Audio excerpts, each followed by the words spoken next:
Welcome back. I've got a special story to share today. Vivienne Vance laughed as she poured the vintage Bordeaux over Elena Vance's hand-stitched silk dress in front of the city's elite. The deep crimson liquid blossomed across the ivory fabric like a sudden, violent wound. For a heartbeat, the only sound in the grand dining hall of the Vance estate was the rhythmic glug-glug of the bottle and the soft, wet patter of wine hitting the Persian rug. Vivienne pulled the bottle back with a theatrical gasp, her eyes dancing with a cruel, polished light. "Oh, Elena." My hand slipped. But then again, that dress always did look a bit too ambitious on you, didn't it? Elena didn't flinch. She sat perfectly still, feeling the cold soak through the silk and cling to her skin. The scent of the expensive, oaky wine mingled with the cloying fragrance of the lilies arranged in the center of the table. Around them, the guests, the very people who held the keys to the city's social and financial kingdoms, shifted in their velvet-backed chairs. Some looked away, suddenly fascinated by their gold-rimmed salad forks, while others leaned in, their eyes hungry for the spectacle. Arthur Vance sat at the head of the table, his gaze fixed firmly on the roast duck. He didn't say a word. He didn't even look up as his daughter was humiliated in front of the people he spent his life trying to impress. Beside him, Julian Vance let out a sharp, jagged snort of a laugh, quickly muffled by a sip of sparkling water. "It's a vintage from the year the company was founded," Vivienne said, her voice dripping with a mock sweetness that set Elena's teeth on edge. She adjusted the heavy diamond tennis necklace at her throat, the stones catching the chandelier light. "A waste, really, but I suppose some things simply don't belong in the same room as greatness." Elena finally looked up. Her eyes weren't wet with the tears Vivienne clearly expected. Instead, they were as clear and cold as the ice in the crystal carafes. She reached down and felt the small, heavy weight of the brass key tucked into the hidden pocket of her clutch. It was the key to the private study in the old wing, the one Vivienne had spent 3 months trying to break into after the funeral, claiming it held sentimental records. Elena had found it taped to the underside of a drawer in her father's workshop just 2 hours ago. "The wine is excellent, Vivienne," Elena said, her voice steady, carrying easily to the edges of the silent room. "Though I'm surprised you recognize the year. I thought you were more of a fan of whatever is newest and loudest." Vivienne's smirk faltered for a fraction of a second, her grip tightening on the wine bottle. "Watch your tone. You're a guest in this house by my grace alone. Don't forget who signed the maintenance checks for your little art studio this month."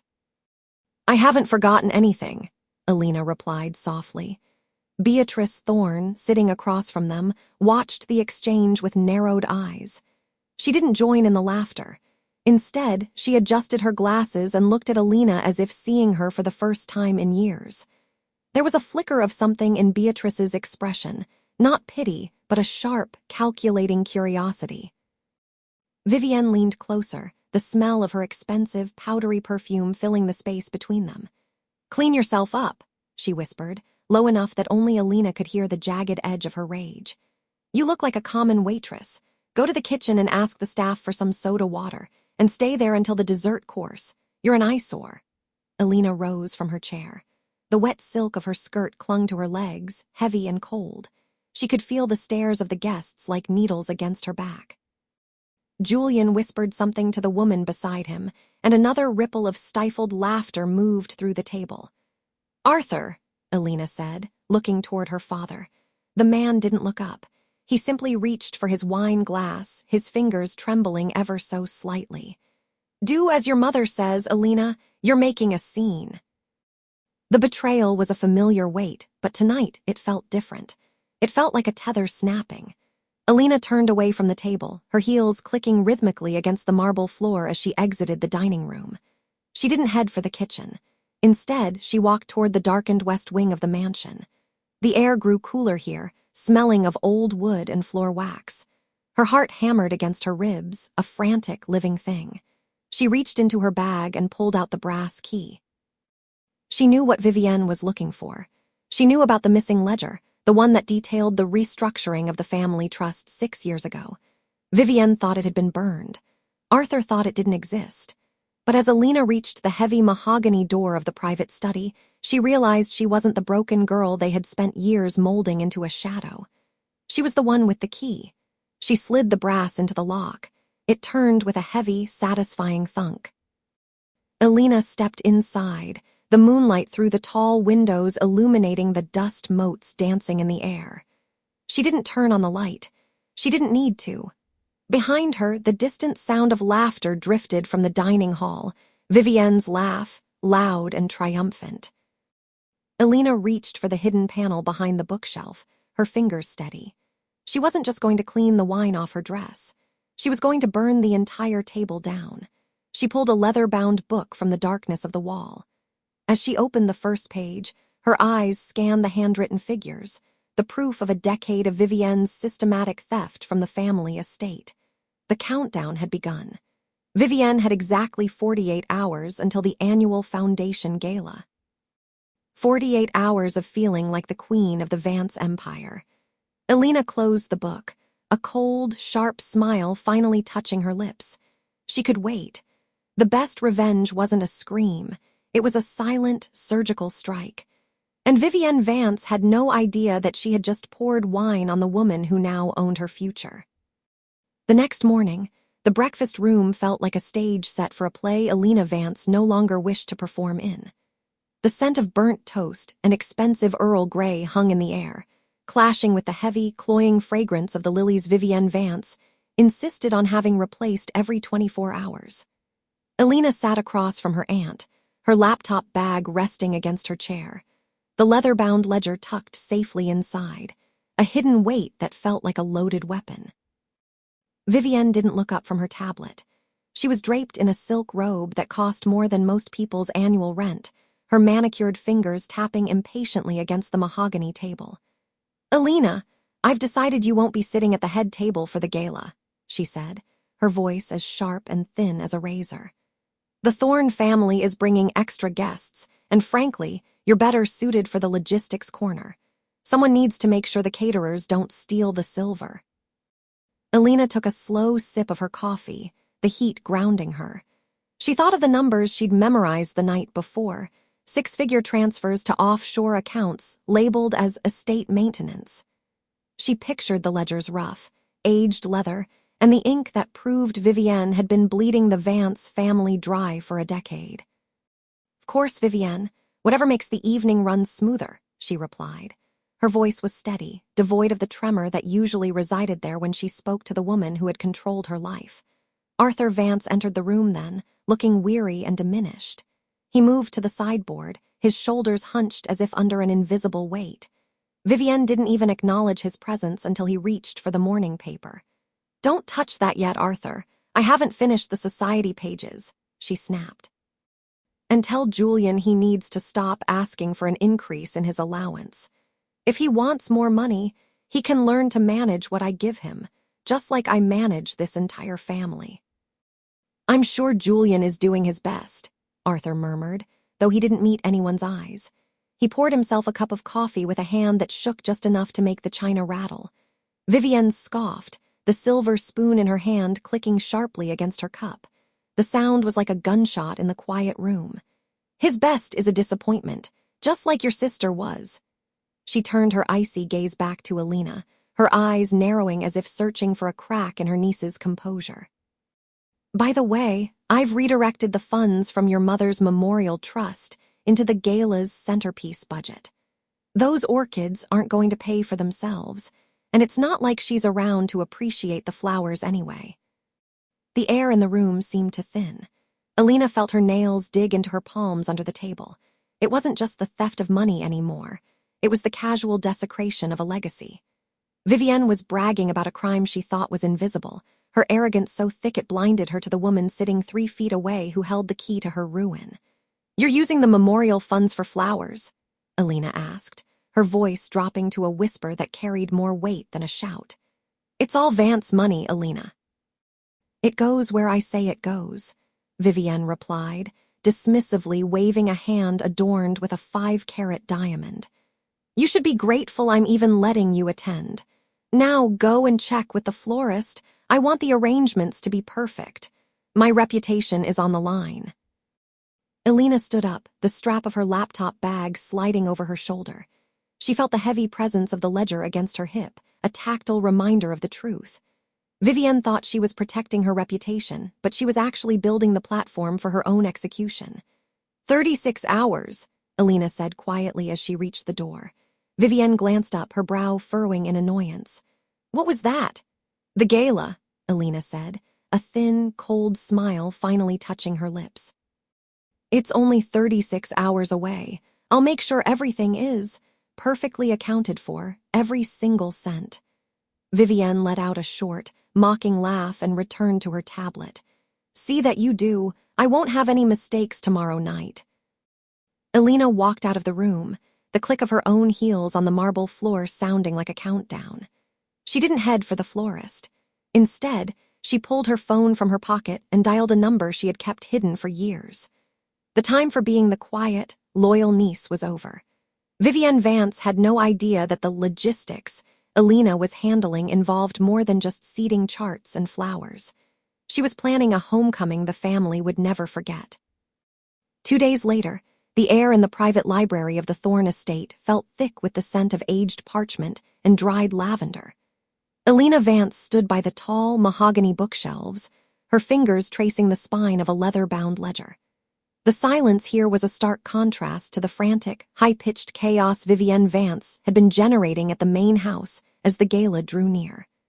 Beatrice Thorne sat behind a desk that looked as though it had been carved from the heart of an ancient oak. She watched her niece with a mixture of pity and sharp, calculated pride. "You're sure about this, Elena?" she asked, her voice like velvet stretched over gravel. "Once you open this door, there is no closing it. Vivienne will not just be angry, she will be ruined."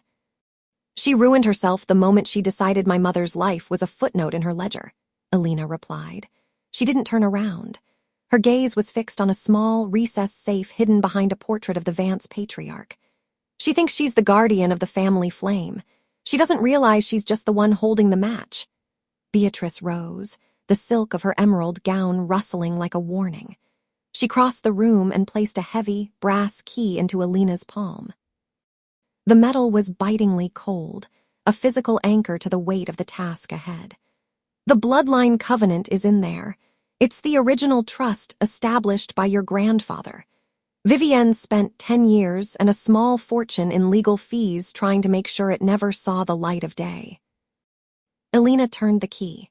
The mechanism groaned, a sharp, metallic protest that echoed through the quiet room. As the door swung open, she reached inside and pulled out a thick envelope sealed with crimson wax. This was the weapon. This was the proof that Vivienne had spent the last decade presiding over an empire that didn't belong to her. Her phone vibrated in her pocket. She didn't need to look at the screen to know who it was. The persistent, demanding rhythm was unmistakable. She answered on the 4th ring. "Where are you?" Vivienne's voice barked through the line, shrill and dripping with habitual condescension.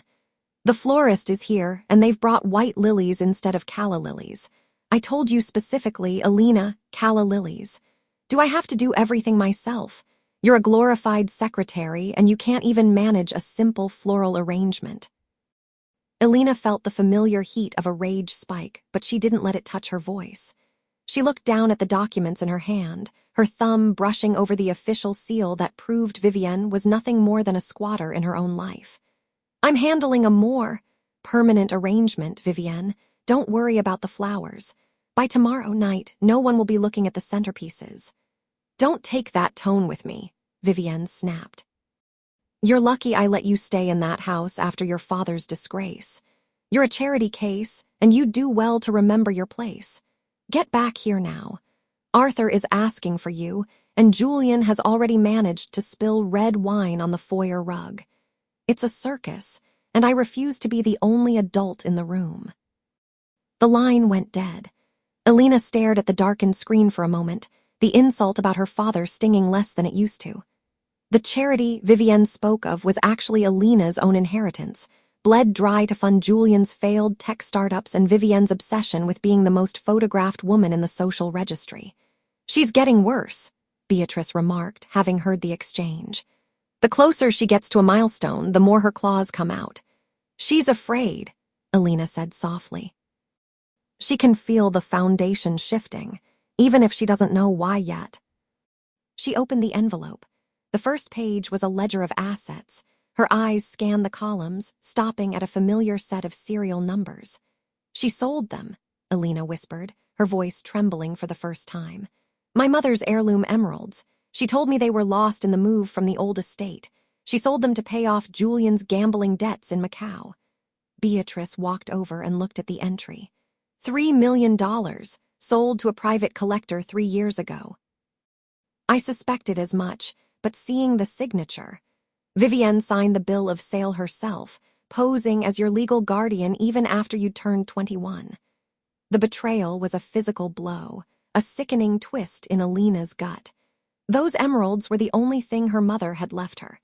Vivienne hadn't just stolen her money, she had sold her memories to protect her spoiled son's reputation. 24 hours, Elena said, her voice now as cold as the brass key. She tucked the documents into her bag, her movements precise and lethal. "In 24 hours, everyone Vivienne Vance has ever looked down upon will be in that ballroom. Arthur, Julian, Marcus Thorne, all of them." "And what will you be doing?" Beatrice asked. Elena reached into her bag and touched the edge of the covenant. She thought of the calla lilies, the wine-stained rugs, and the decade of charity she had been forced to endure. She thought of her mother's emeralds, sitting in a dark vault somewhere because Vivienne Vance decided they were a currency rather than a legacy. "I'll be giving the toast," Elena said, a thin, dangerous smile touching her lips. "And I'm going to make sure it's the last thing Vivienne ever hears in that house." She walked out of the library, the sound of her heels on the marble floor no longer a quiet retreat, but a steady, rhythmic march toward a reckoning. The countdown had moved from days to hours, and for the first time in her life, Elena Vance wasn't afraid of the dark. She was the one bringing the light, and it was going to burn everything Vivienne loved to the ground. The day before the Vance Foundation Gala, the air inside the estate felt as brittle as the gold leaf on the crown molding. Elena Vance stood in the sunroom, watching the caterers arrange towers of crystal flutes. The morning light was sharp, catching the dust motes dancing in the wake of the frantic staff.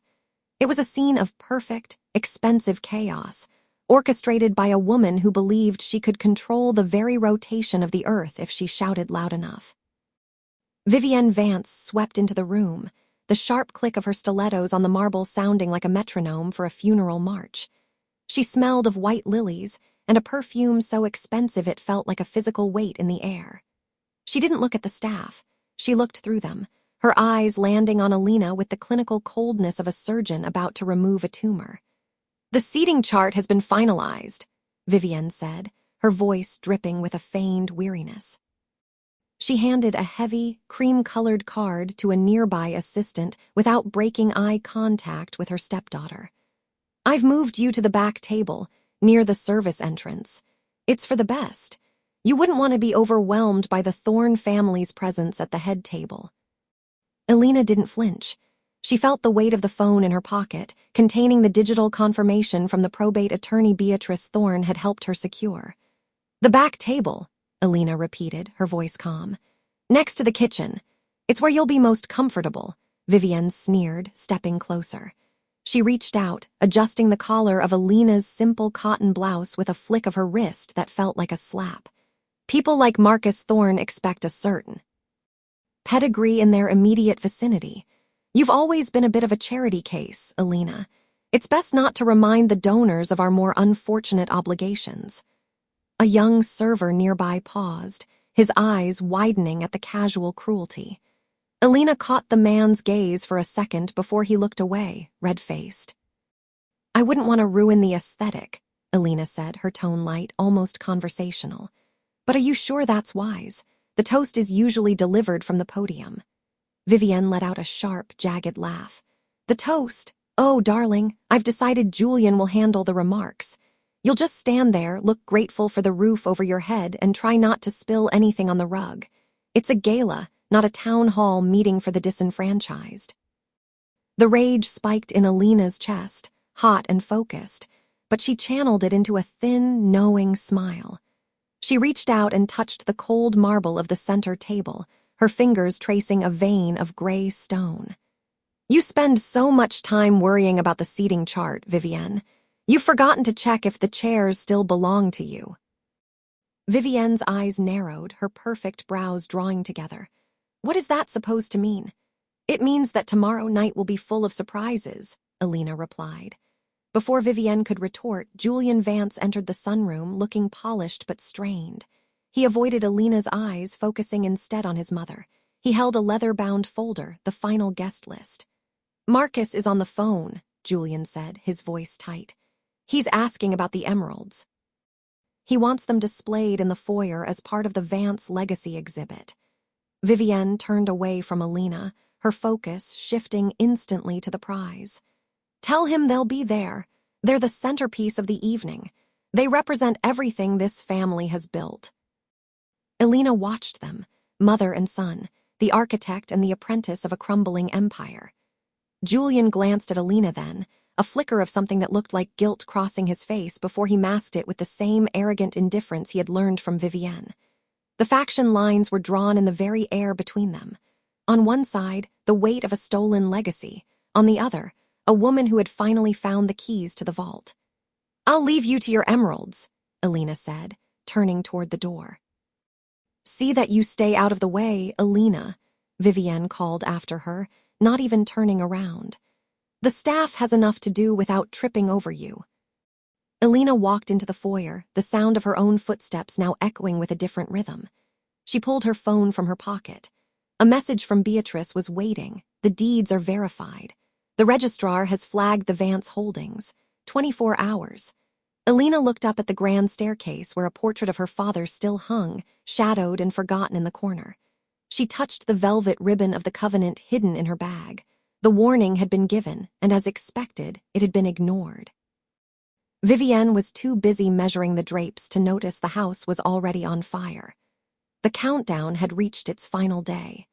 Tomorrow, the emeralds wouldn't be the only thing on display, and by the time the first course was served, Vivienne Vance would realize that the charity case at the back table was the only person in the room who actually owned the chair she was sitting on. The evening of the Vance Heritage Gala arrived with a suffocating sense of grandeur. Elena Vance stood at the edge of the ballroom, her fingers tracing the smooth, cool fabric of her midnight blue gown.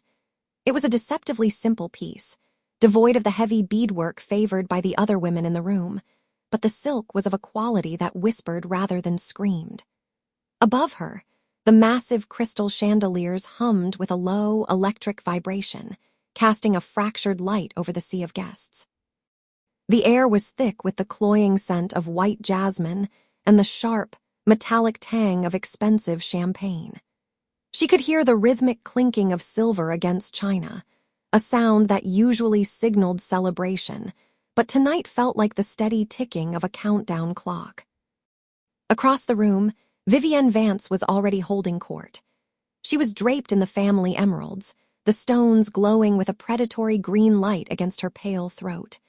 She moved through the crowd with the practiced grace of a queen who believed her throne was eternal, her laughter ringing out like a sharp, clear bell.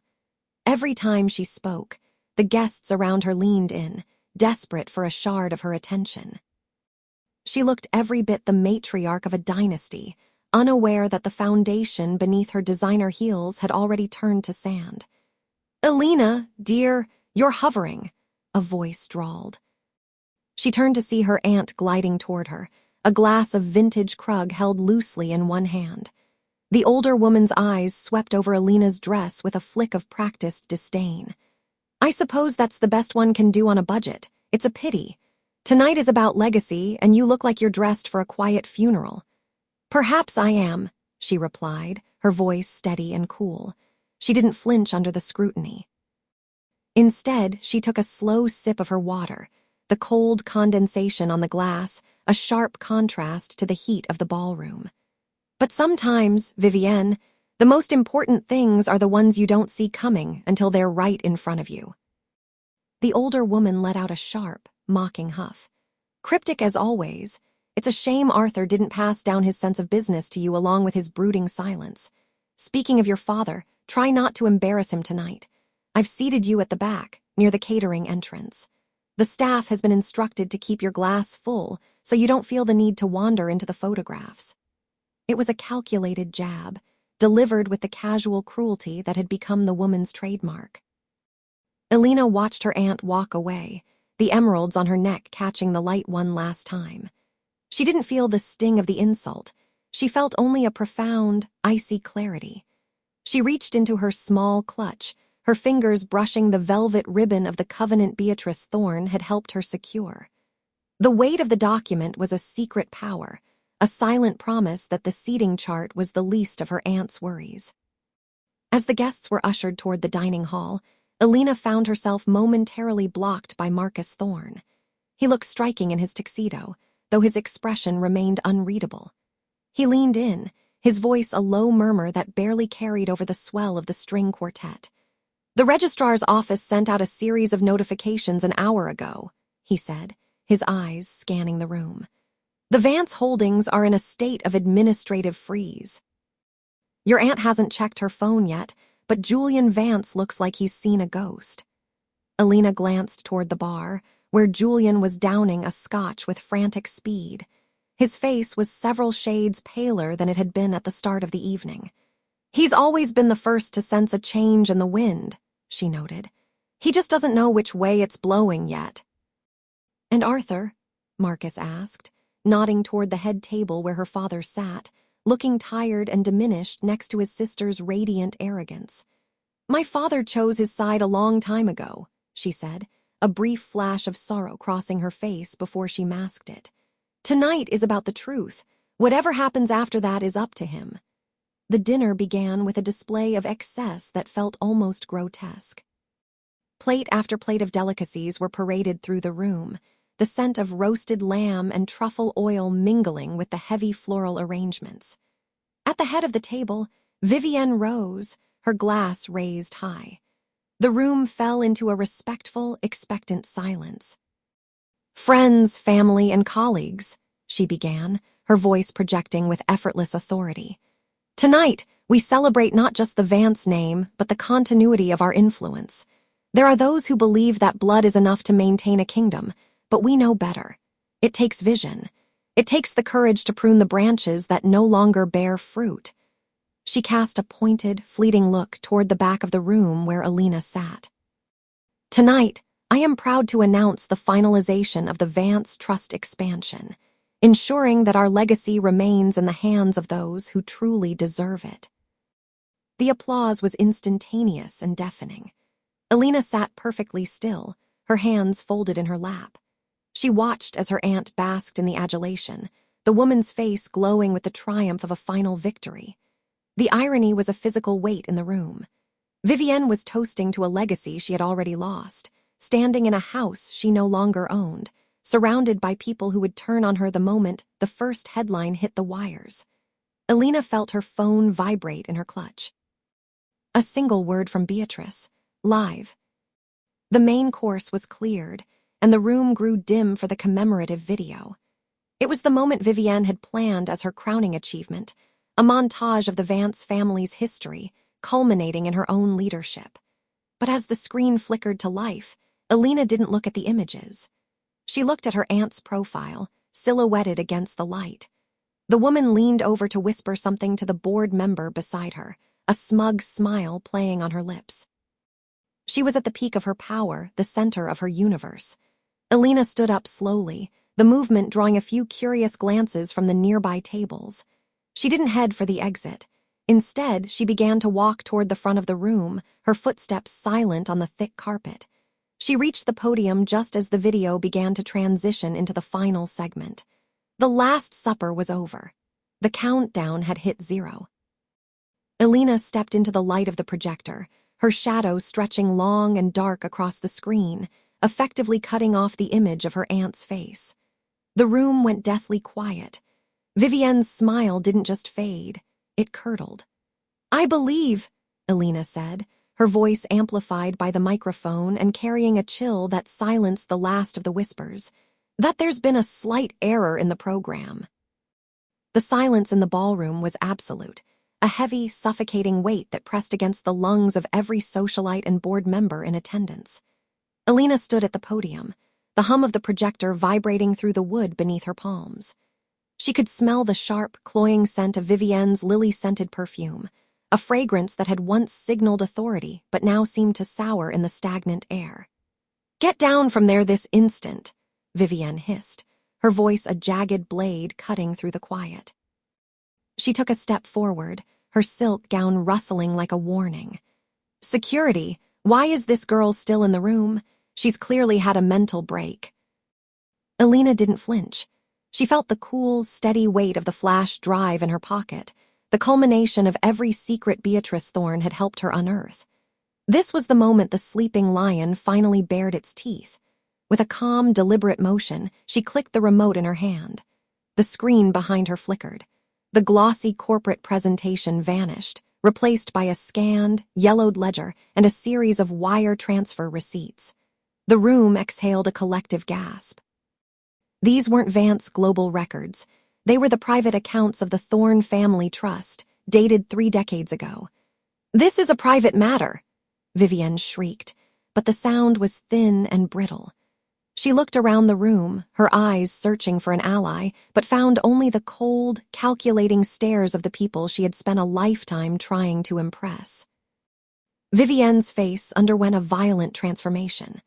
The carefully applied porcelain foundation seemed to crack as the blood drained from her cheeks, leaving behind a sallow, sickly gray.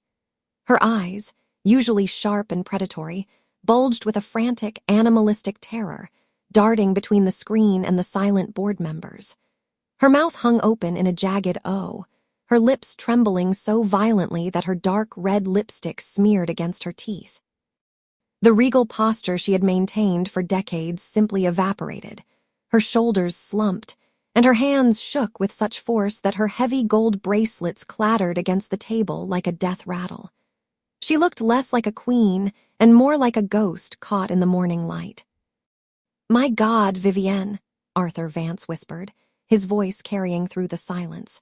He stood up slowly, his face ashen as he stared at the evidence of his wife's original sin. "You told me those records were destroyed in the fire. You told me the Thorne inheritance was legally absorbed." Marcus Thorne stepped out from the shadows of the buffet line, his expression a mask of cold fury. "You liquidated my father's estate while he was still in the hospital, didn't you? You built this entire empire on a foundation of theft." Julian Vance looked from the screen to his mother, his jaw dropping in a mixture of confusion and dawning horror. The heir apparent suddenly looked very small in his designer suit. "It was for the family." Vivienne finally found her voice, though it was a pathetic, high-pitched warble. "I did what was necessary to ensure our survival." "You did what was necessary to ensure your power," Elena corrected, her voice amplified by the microphone, steady and cold as a winter stream.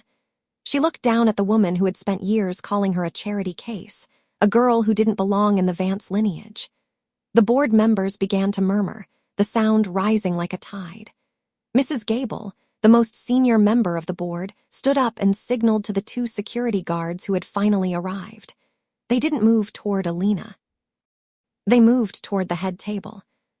"I believe," Elena said, clicking the screen one last time to show the final, ironclad legal injunction Beatrice had secured that morning, "that the slight error has been corrected. The Thorne assets are being frozen pending a full forensic audit. And since those assets represent 60% of Vance Global's current holdings, Vivienne, you are no longer the majority shareholder." Vivienne reached for her glass of champagne, her fingers fumbling, but she knocked it over instead. The crystal shattered against the floor, a sharp, final sound that seemed to signal the end of an era. Elena turned off the microphone. The feedback squeal cut through the room like a final bell. She didn't stay to watch the security guards lead her aunt toward the side exit for a private discussion.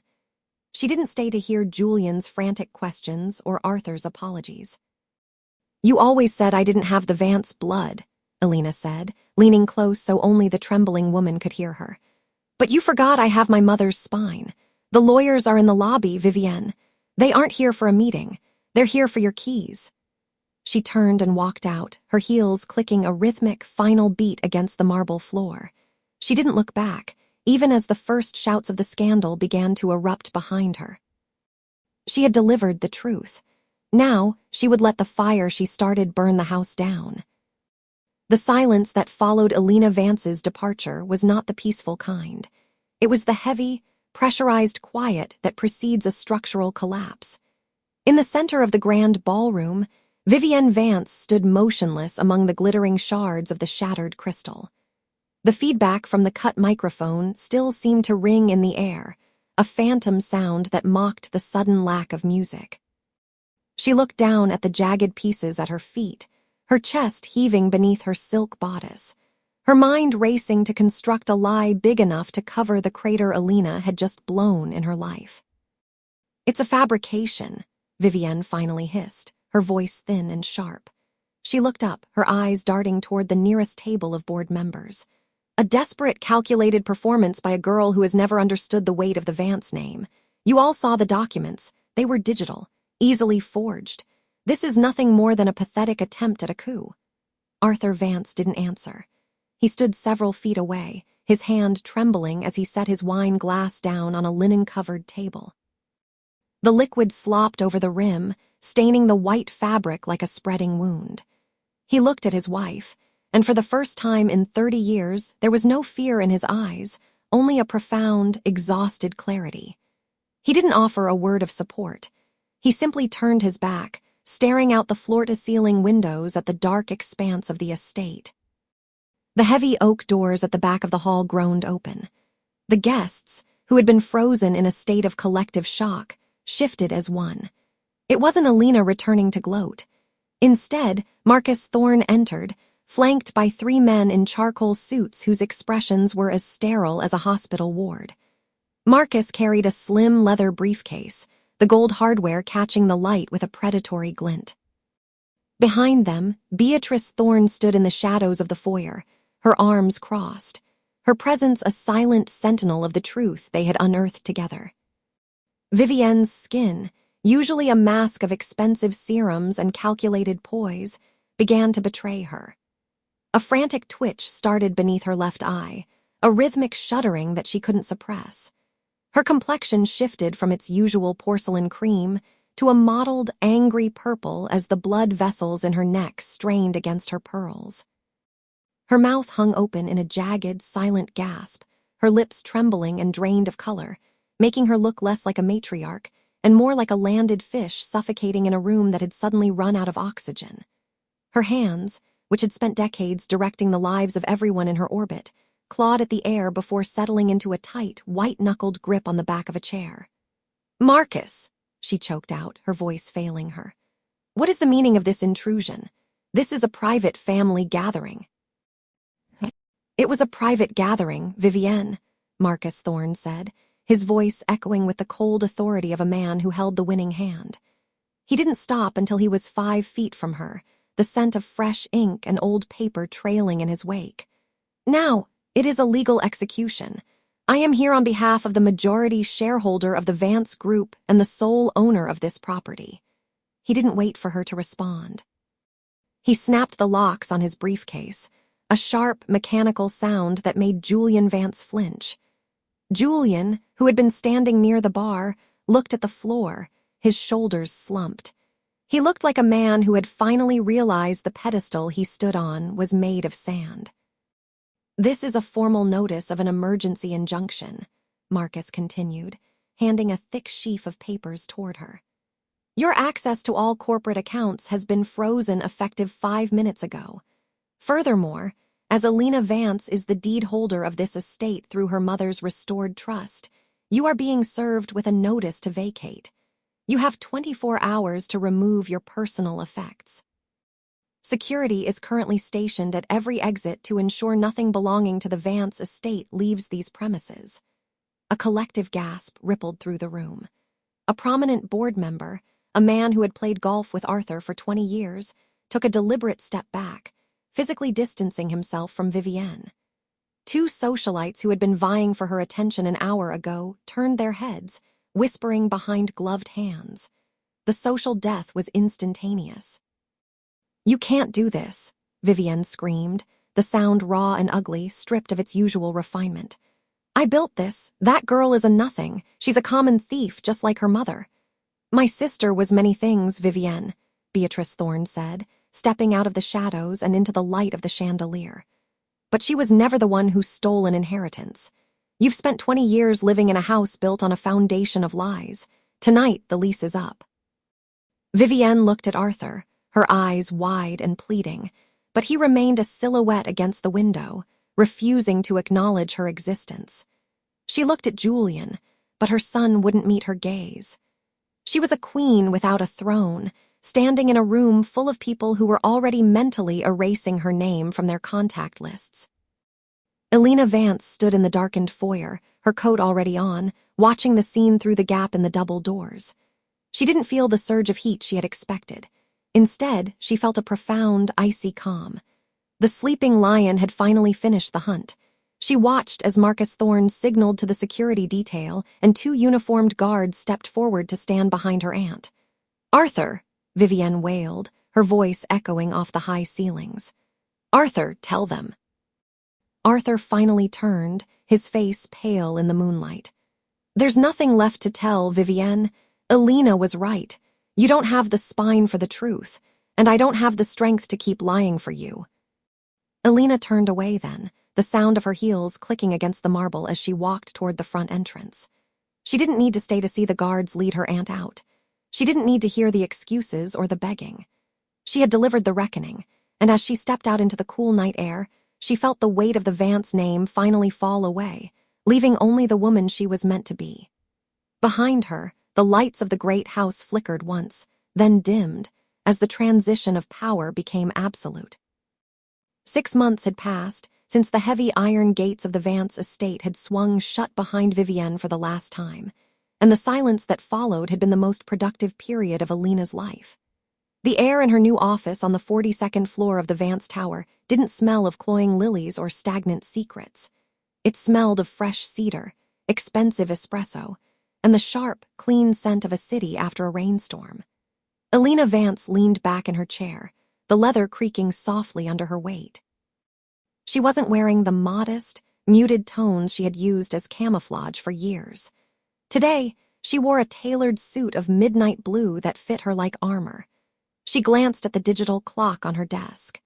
In 10 minutes, she had a board meeting to approve the final funding for the Vance Foundation's new community housing project, the very land Vivienne had once tried to sell to a luxury developer. A soft knock at the door preceded Beatrice Thorne. Her aunt looked younger than she had in a decade, the lines of tension around her eyes smoothed away by a life no longer spent looking over her shoulder. She set a small, white box from a local bakery on the desk. "You're working too hard," Beatrice said, her voice warm. "Even the CEO needs a lemon tart occasionally." Elena smiled, a genuine expression that no longer felt like a mask. "I'm just finishing the quarterly reports. The recovery is ahead of schedule. People actually want to do business with us now that the Vance name doesn't come with a side of blackmail." Beatrice sat in the velvet armchair opposite the desk, her expression turning slightly more serious. "I saw her yesterday, Elena, in the city." The air in the room seemed to chill for a fraction of a second. Elena didn't flinch. "How did she look?" "Small," Beatrice replied, the word hanging in the air. "She's living in that 1-bedroom rental near the industrial tracks. Arthur ensured the legal settlement was enough for her to survive, but nothing more. No driver, no staff, no silk. I watched her struggle with a grocery bag for 3 blocks because she wouldn't pay for a taxi. She's still wearing that old mink coat, but it's balding at the collar. It looks ridiculous in a discount grocery store." Elena turned her gaze toward the floor-to-ceiling window. She could almost see the neighborhood Beatrice was describing. The wounded wolf was still alive, but the forest she had ruled was gone. Vivienne Vance was now just another face in the crowd, a woman whose phone had stopped ringing the moment the bank accounts were frozen. The socialites who had once clamored for her favor now crossed the street to avoid the scandalous Mrs. Vance. It was a social death more painful to her than any physical exile. "And Arthur?" Elena asked.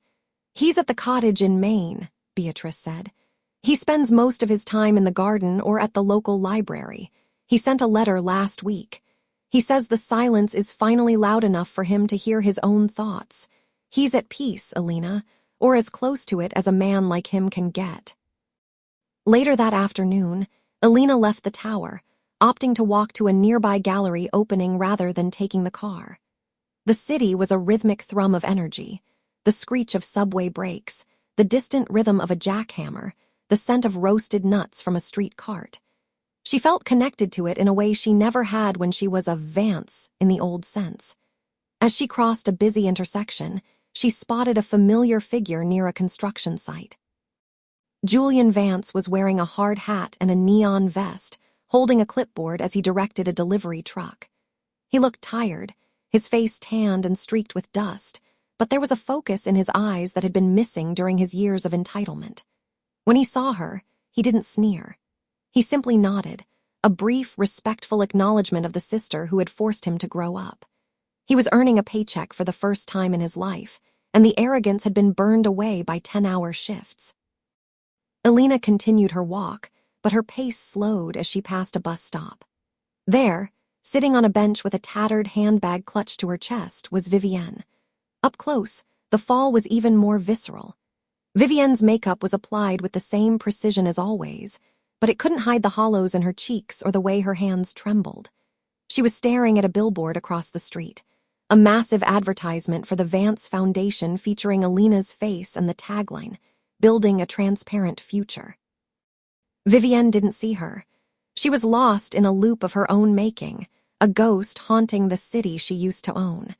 She reached into her bag and pulled out a single, crumpled dollar bill, smoothing it over her knee with obsessive care. It was the only status she had left. Elena felt a pang, but it wasn't regret. It was the heavy, bittersweet weight of justice. She had saved the legacy, but the family was a collection of broken shards. She had won the war, but she had lost the illusion of a home. She turned away and stepped into the gallery, the door clicking shut behind her. The warmth of the room and the soft murmur of conversation enveloped her. She stood before a large, abstract canvas of deep blues and bright whites.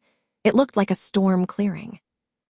Elena took a deep breath, the scent of oil paint and wine filling her lungs, and finally let the past go. She was no longer the girl in the shadows. She was the woman who had survived the light.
I hope you enjoyed this tale. Please subscribe to support the channel. Goodbye for now.